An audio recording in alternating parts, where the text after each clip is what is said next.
on my YouTube channel The Question Sum.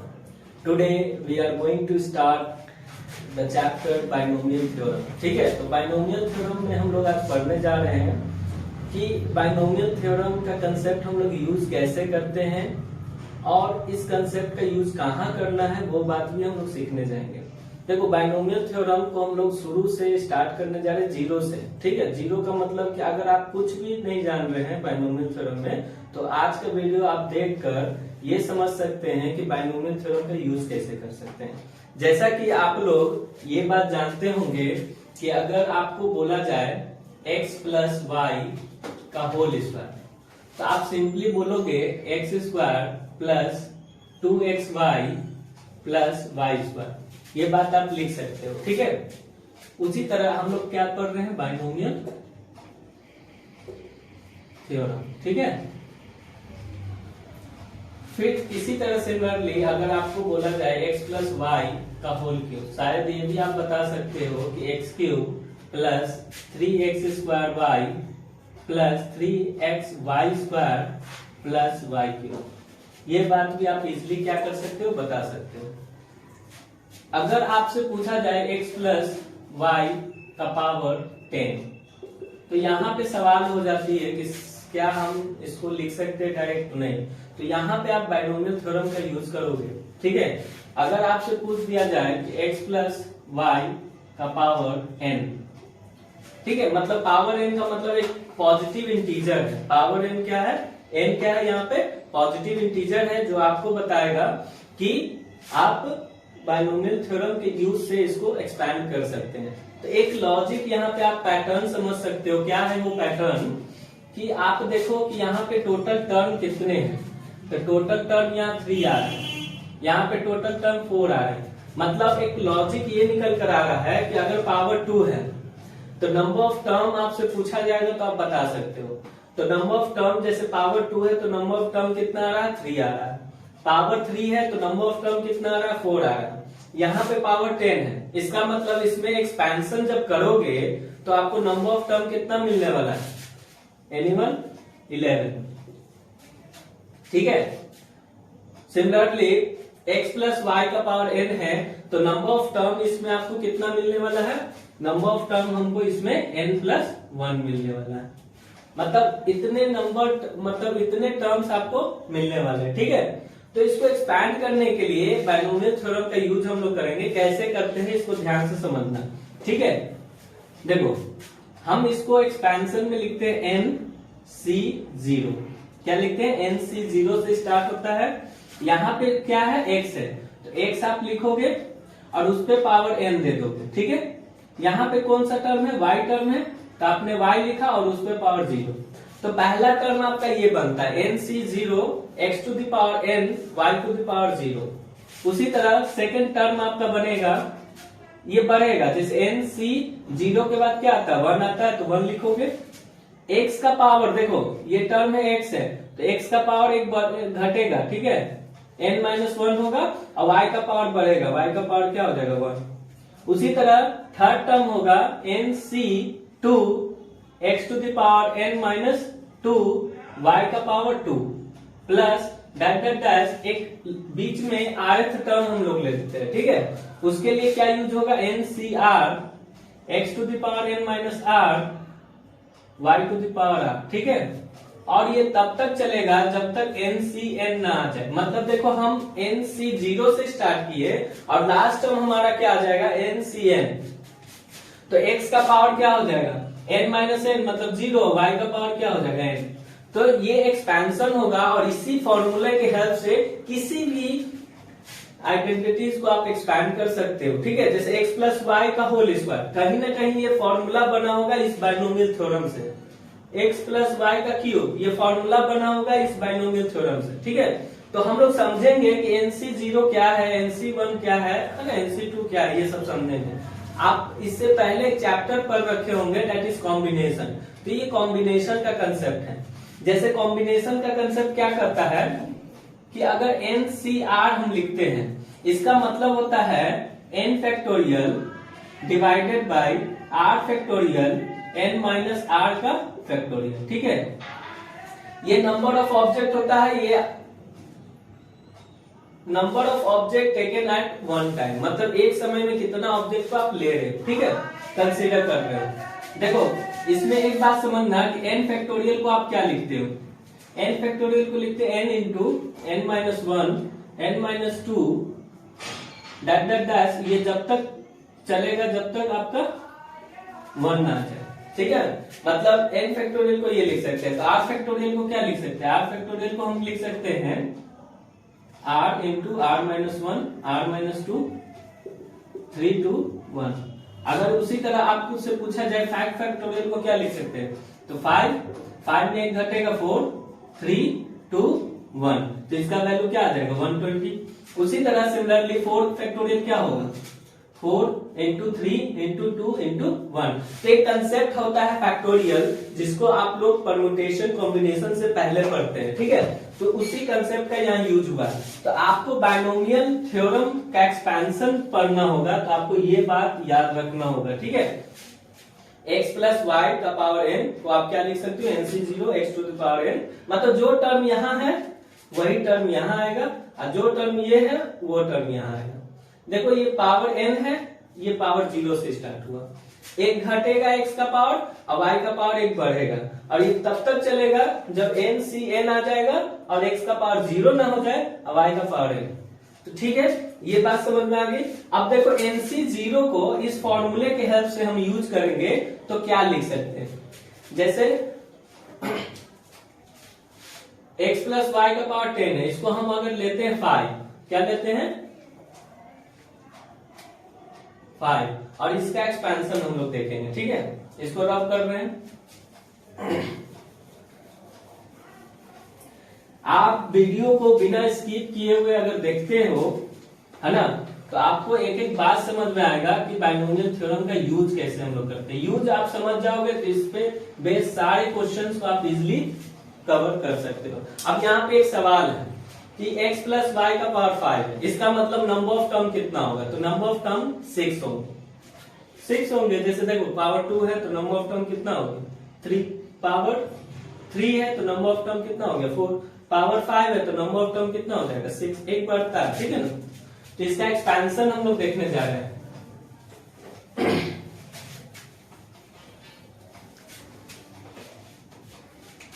x plus Y का power 5, तो देखो आप इसको कैसे लिखोगे 5c0 लिख दिए, x है यहाँ पे x लिखेंगे और इस पे पावर 5 हो जाएगा, y का पावर क्या हो जाएगा 0, ठीक।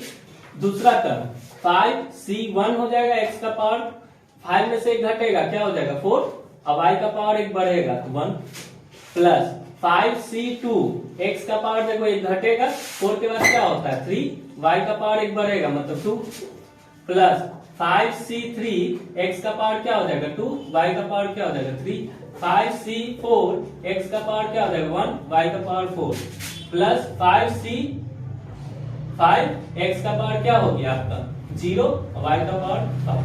तो इस तरह देख सकते हो कि आपके पास पावर 5 है, इसका मतलब 1 2 3 4 5 6 टर्म आ गया, टोटल टर्म कितना आ गया 6 टर्म। अब देखो फॉर्मूला यूज करेंगे n factorial by n minus r factorial into r factorial, ठीक है। तो ये किसका फॉर्मूला होता है NCR, मतलब देखो 5c0 है तो 5c0 को आप क्या लिख सकते हो, देखो 5c0 को आप लिख सकते हो 5 factorial by 5 factorial, sorry 5 minus 0 factorial into 0 factorial, ठीक है। इसको लिखोगे 5 इंटू 4 इंटू 3 इंटू 2 इंटू 1। जैसा कि आपने x प्लस वाई का पावर 5 को एक्सपेंशन किया तो ये बात निकल कर आया कि 5c0 x to the power 5 y to the power 0, है ना, इस तरह एक्सपैंड। अब देखो कि पावर 5 है तो टोटल नंबर ऑफ टर्म कितना हो गया जी 6 हो गया, ठीक है। तो यहाँ पे हम लोग NCR का फॉर्मूला जस्ट अभी देखें कि n फैक्टोरियल बाय, देखो ये n है तो n फैक्टोरियल, r है तो r फैक्टोरियल रहेगा और n में से r घट जाएगा उसका फैक्टोरियल। अब फैक्टोरियल को तोड़ने के लिए आपको बताया गया कि फैक्टोरियल को तोड़ने के लिए क्या करते हैं, ठीक है। तो आप देखो कि इसी फॉर्मेट पे 5c0 को जब एक्सपैंड करोगे तो 5 फैक्टोरियल ऊपर आने वाला है और नीचे में 0 फैक्टोरियल आएगा, फिर 5 माइनस 0 फैक्टोरियल आएगा कि नहीं? तो ऊपर 5 फैक्टोरियल है, नीचे भी 5 फैक्टोरियल है, कट कर क्या हो जाएगा 1। मतलब कहीं ना कहीं 5C0 का वैल्यू क्या आने वाला है? 1 आने वाला है। ठीक है, ये हम चेक कर लिए। 5C1 का वैल्यू देखो क्या आएगा, ध्यान देना, 5 फैक्टोरियल, नीचे आपका 1 फैक्टोरियल हो जाएगा, 5 माइनस 1 फैक्टोरियल। तो इसको जब एक्सपैंड करोगे तो 5 फैक्टोरियल को हम 5 इंटू 4 फैक्टोरियल लिख सकते हैं। और नीचे में देखो 5 माइनस 1 फैक्टोरियल का मतलब 1 ही होता है, और 5 माइनस 1 फैक्टोरियल का मतलब 4 फैक्टोरियल। तो ये कट कर क्या आ जाएगा? 5 आ जाएगा। उसी तरह 5C2 हम निकाल लेंगे। 5C2 देखो सब वैल्यू हम यूज करेंगे वहां पे। ठीक है, 5C2 का मतलब 5 factorial by 2 factorial 5 minus 2 factorial. ठीक है, इसको सॉल्व करोगे तो 5 इंटू 4 इंटू 3 फैक्टोरियल। ठीक है, इसको 2 फैक्टोरियल का मतलब 2 होता है, इंटू 5 माइनस 2 मतलब 3 फैक्टोरियल। ठीक है, 3 फैक्टोरियल कर लिया, 2 से ये कट गया मतलब 10 आ गया। 5C3 देखो सिंपल है, ये 5 फैक्टोरियल है, नीचे 3 फैक्टोरियल होगा, अब 5 में से 3 जाएगा, 5 में से 3 जाएगा फैक्टोरियल। ठीक है, तो ये 5 इंटू 4 इंटू 3 फैक्टोरियल, और नीचे आपका क्या हो जाएगा? देखो 3 फैक्टोरियल तो है ही, 5 में से 2 गया, सॉरी 5 में से 3 गया तो 2 फैक्टोरियल। ठीक है, तो 2 फैक्टोरियल का मतलब 2 ही होता है। ठीक है, आप इसको 2 से 2 कट कर दोगे, 3 फैक्टोरियल कट कर दोगे तो 10 हो जाएगा। 5C3 तक आ गया। 5C4 का हम निकाल लेंगे तो इसका वैल्यू आपको 5 आने वाला है, और 5C5 का वैल्यू 1 आने वाला है। देखिए जैसा कि आपने देखा कि सारे वैल्यू को हम निकाले और उसको जब पुट किए यहाँ पे तो ये बात निकल कर आया। ठीक है, तो इसको सिंपल वे में हम क्या लिख सकते हैं? देखो 1 इंटू करने पे कोई चेंज नहीं होता है, तो x का पावर 5 हो गया, प्लस ये 5x to the power 4 y हो गया, plus 10x cube Y square हो गया, plus 10x square Y cube है, plus 5x y to the power 4 है, प्लस 1 इंटू 1 y का पावर 5। तो आप सिंपली बोल सकते हो कि x प्लस वाई का पावर अगर 5 रहेगा तो उसका एक्सपेंशन आपको देखने को मिल रहा है x to the power 5, 5x to the power 4y। ठीक है, तो x प्लस वाई का पावर 5 का एक्सपेंशन आपने देखा कि इस तरह आप एक्सपेंड कर सकते हैं। और सबसे पहले आपको क्या करना होगा, तो जो NCR का जो फॉर्मूला है उसको पढ़ना होगा कॉम्बिनेशन में। तो उसके लिए भी हम लोग वीडियो बनाएंगे, एक सीरीज बनाएंगे जिसमें आपको परम्यूटेशन, कॉम्बिनेशन या फैक्टोरियल है ना, सभी को हम डिस्कस करेंगे नेक्स्ट चैप्टर में। ठीक है, मतलब नेक्स्ट वीडियो में। तो यहाँ पे आप इस बात को समझ लो कि किसी भी इस फॉर्म में अगर रहेगा एक्सपेंशन तो आप उसको एक्सपैंड कर सकते हो यूजिंग बाइनोमियल थ्योरम।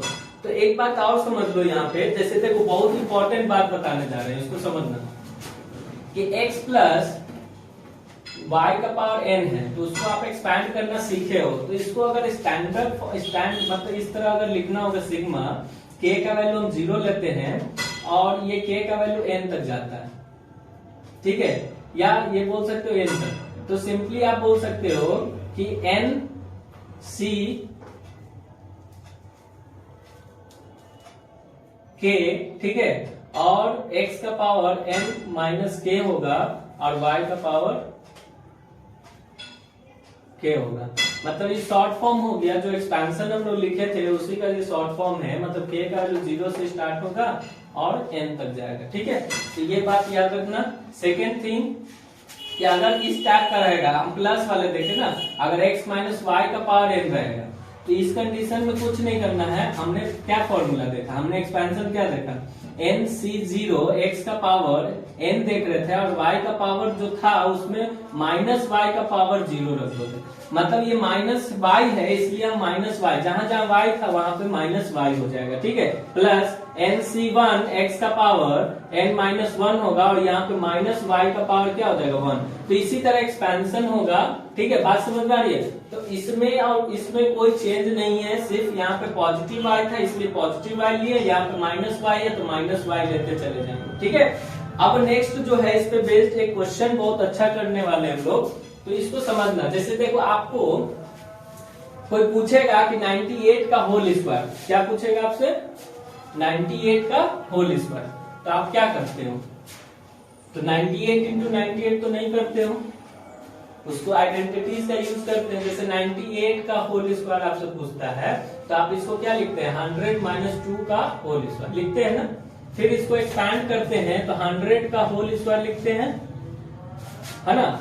देखो माइनस है तो कुछ नहीं करते हैं, -2 इंटू 100 इंटू 2 लिखते हैं, प्लस में 2 का होल स्क्वायर लिखते हैं और इसको एक्सपैंड करके वैल्यू निकाल देते हैं। अगर हम आपसे पूछते हैं 98 का पावर 5 तो यहाँ पे एक्सपेंशन यूज करेंगे हम लोग बायनोमियल थ्योरम का। तो सिंपल सा बात है, इसको क्या लिख सकते हैं, इसको लिख सकते हैं 100 माइनस 2 का पावर 5। देख लो 5 से 0 यूज करेंगे और x के जगह पर क्या है 100 है तो 100 का पावर क्या हो जाएगा 5 इंटू में 2 का पावर क्या हो जाएगा, देखो ये 2 नहीं है, ये -2 है तो हम क्या लिखेंगे यहाँ पे -2 का पावर 0। ठीक है, ये पहला टर्म हो गया। दूसरा टर्म क्या हो जाएगा 5c1 हो जाएगा, 100 का पावर 4 हो जाएगा और -2 का पावर 1 हो जाएगा। ये दूसरा टर्म हो गया। तीसरा टर्म आप क्या लिखोगे 5c2 100 क्यूब और -2 का पावर 2। ठीक है, इसी तरह नेक्स्ट टर्म 5c3 100 का पावर 2 और -2 का पावर 3 प्लस 5c4 100 इंटू -2 का पावर, देखो 2 हो जाएगा, सॉरी 3 है तो 4 हो जाएगा, बढ़ेगा ना। ठीक है, प्लस 5c5 100 का पावर 0 और -2 का पावर 5। ठीक है,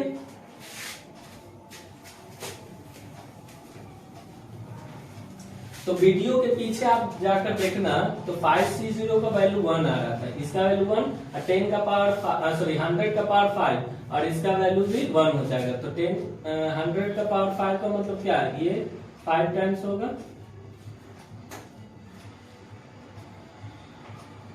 इंटू इतना। ठीक है, मतलब आप इसको इस तरह लिख सकते हैं, इसका वैल्यू आ रहा था 5, इसका वैल्यू आ रहा था 10, इसका वैल्यू 10, इसका वैल्यू 5, इसका वैल्यू 1 और सारा वैल्यू आप पुट कर देना। ठीक है, आपको आंसर आ जाएगा। ठीक है, तो नेक्स्ट क्वेश्चन पे मूव करते हैं। क्वेश्चन अगर आपका एक्सपेंशन ये हो गया एक,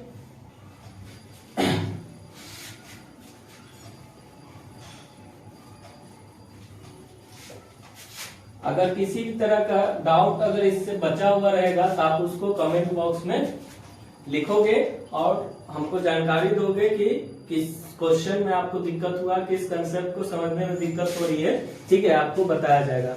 अगर मान लीजिए कि क्वेश्चन आपका कुछ ऐसा आ जाए कि 1 माइनस 2x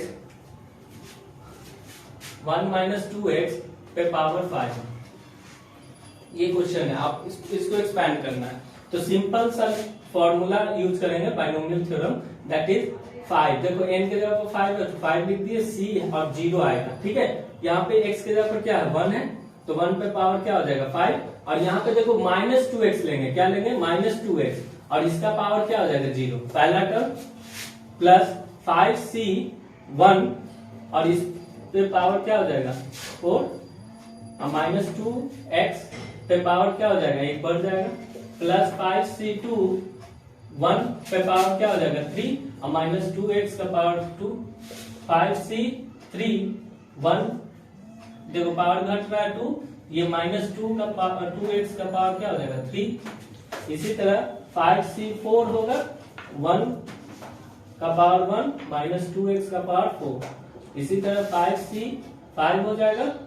ठीक है, 1 का पावर 0 और -2x का पावर 5।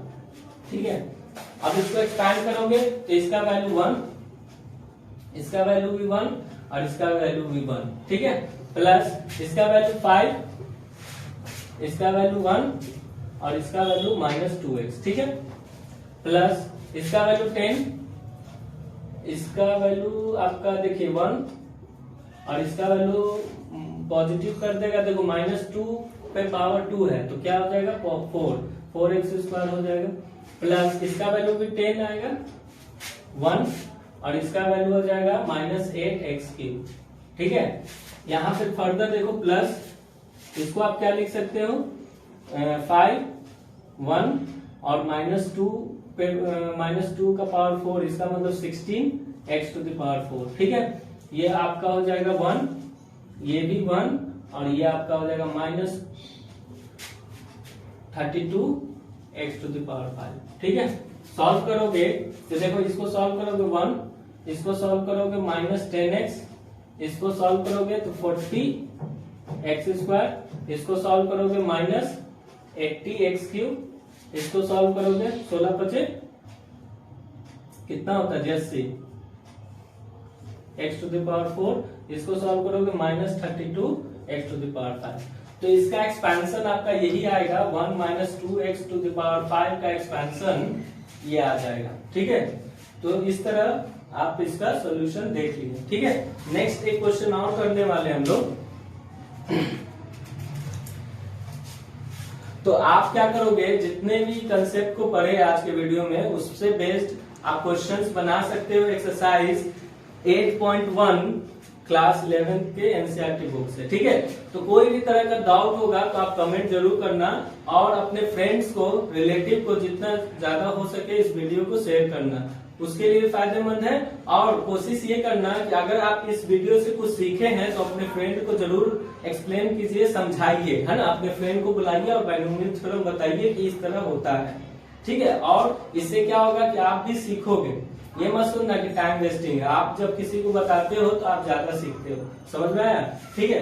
तो नेक्स्ट एक क्वेश्चन करेंगे, बहुत अच्छा क्वेश्चन है, ठीक है। देखिए एक प्यारा क्वेश्चन आपके बोर्ड पे है, बहुत ही अच्छा क्वेश्चन है। इसको अगर आप बना लेते हैं खुद से तो इसका मतलब कि आप बायनोमियल थ्योरम का कंसेप्ट को अच्छे से समझ लिए, ठीक है। तो इसको हम लोग ट्राई करेंगे, सॉल्व करने की कोशिश करेंगे। आप वीडियो को पॉज करके अंत तक जरूर देखना, पॉज करके आप इसका सॉल्यूशन को समझने की कोशिश करना, ठीक है। जैसे इस क्वेश्चन में बोला जा रहा है फाइंड दिस, मतलब इसको आपको निकालना है और इसी के हेल्प से इस क्वेश्चन को सॉल्व करना है, ठीक है। तो यहाँ पे देखो, अभी आपने बायनोमियल थ्योरम समझा कि कहाँ यूज होगा, कैसे यूज होगा। तो आप देखो कि आपसे बोला जा रहा है, इसका अगर सॉल्यूशन देखा जाए तो आपसे बोला जा रहा है कि a प्लस बी का पावर 4, इसका मतलब a प्लस बी का पावर 4 जब भी निकालने के लिए बोला जाएगा तो आप क्या करोगे, आप यही ना काम करोगे। देखो 4 है तो 4c0 लिखोगे, x के जगह पर a है तो a का पावर 4 हो जाएगा, b का पावर 0, पहला टर्म। देखो पावर 4 है, इसका मतलब कि आपको नंबर ऑफ टर्म मिलने वाला 5, ठीक है। सेकेंड टर्म क्या हो जाएगा 4c1, a का पावर, देखो a का पावर 4 है तो 4 एक घटेगा 3 हो जाएगा, b का पावर क्या हो जाएगा 1 हो जाएगा। 4c2, a का पावर क्या है घट रहा है ना तो 2 हो जाएगा, b का पावर भी 2 हो जाएगा, ठीक है। 4c3, a का पावर क्या हो जाएगा 1 और b का पावर क्या हो जाएगा 3, प्लस 4c4 है ना, a का पावर 0 और b का पावर 4। तो इस तरह आप देखो पावर 4 है तो नंबर ऑफ टर्म देख सकते हो 1 2 3 4 5, ठीक है। नेक्स्ट अब आपसे बोला जा रहा है a माइनस बी का पावर 4, तो a माइनस बी का पावर 4, इसका मतलब क्या, इसका मतलब ये कि सेम बात लिखाएगा लेकिन यहाँ माइनस बी हो जाएगा। देखो 4c0 है ना, a का पावर 4 माइनस बी का पावर 0, 4c1 a का पावर 3 और माइनस बी का पावर 1, प्लस 4c2 a का पावर, देखो 3 के बाद 2 होगा और माइनस b का पावर 2, ठीक है। 4c3 a का पावर 1 और माइनस b का पावर 3, 4c4 a का पावर 0 और माइनस b का पावर 4, ठीक है। तो इस तरह लिख लिए, लेकिन बीच में माइनस साइन है, ये माइनस साइन का मतलब हमको इन दोनों डाटा को क्या करना होगा, सब्ट्रैक्ट करना होगा। तो सब्ट्रैक्ट करने के लिए यहाँ माइनस साइन लगाओगे सभी में। अब ध्यान से समझना, देखो ये यहां पे ध्यान दो, ये क्या है 4c0 है, a का पावर 4 b का पावर 0, यहाँ पे 4c0 a का पावर 4 अभी माइनस b का पावर 0, तो माइनस b का पावर 0 इसका मतलब 1, ये भी 1, तो ये डाटा आपका कट जाएगा। देखो ये प्लस आने वाला और ये माइनस आने वाला, ठीक है। तो ये डाटा खत्म। अब यहाँ देखिए ऑड है, ऑड पावर है, माइनस है तो ये ऑटोमेटिक प्लस हो जाएगा। तो ये दोनों जब प्लस होगा तो इसका वैल्यू हो जाएगा 4a3b, ये हो जाएगा 4a3b। तो इसको क्या लिखोगे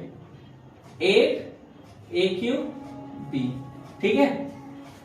यहां देखो इवन है नेगेटिव है तो पॉजिटिव निकलने वाला, और ये निगेटिव है ये भी निगेटिव, सेम डाटा है तो ये दोनों भी कट जाएगा।